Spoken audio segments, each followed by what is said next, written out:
হচ্ছে সেই বৈচিত্র্যময় দিক যা আপনার মন আপনাকে পরিস্থিতি অনুযায়ী স্বর্গকে নরক, আবার মন কখনোই নরককে স্বর্গ বানিয়ে দেয়। এই কথাটার মধ্যে অনুভূতি যেমন আছে তেমন আছে দৃষ্টিভঙ্গি, ঠিক তেমনই আছে মানসিকতার অবস্থা। অর্থাৎ আপনি কোন পরিস্থিতিতে আপনার মনকে নরককে স্বর্গ বানাবেন আর স্বর্গকে নরক বানাবেন, সেটা আপনাদের থেকে কেউ ভালো জানবে না। কারণ মনের ভিতরে ঢোকার যে চাবিকাঠি, অর্থাৎ তালাটা যদি মন হয়, তার যে চাবিকাঠি সেটা তো আপনাদের হাতেই আছে। চিন্তা করতে হবে যে আমরা সেই চাবিকাঠিটা দিয়ে সঠিক মনের সঠিক জায়গাটা খুলব, না ভুল চাবিকাঠি দিয়ে ভুল তালা খুলে অন্য কোনো একটা মনে প্রবেশ করব, যেখানে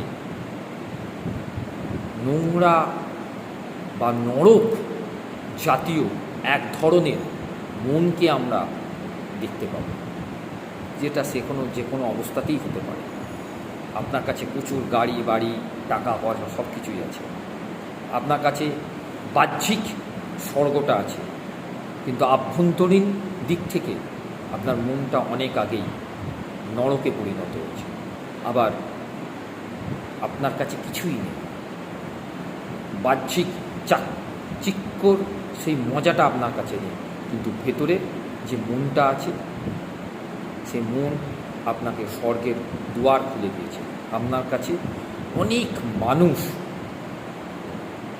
আসে, কথা বলে, শান্তি পায় এবং তৃপ্তি অনুভব করে। তাহলে আপনি কোনটাকে প্রায়োরিটি দেবেন?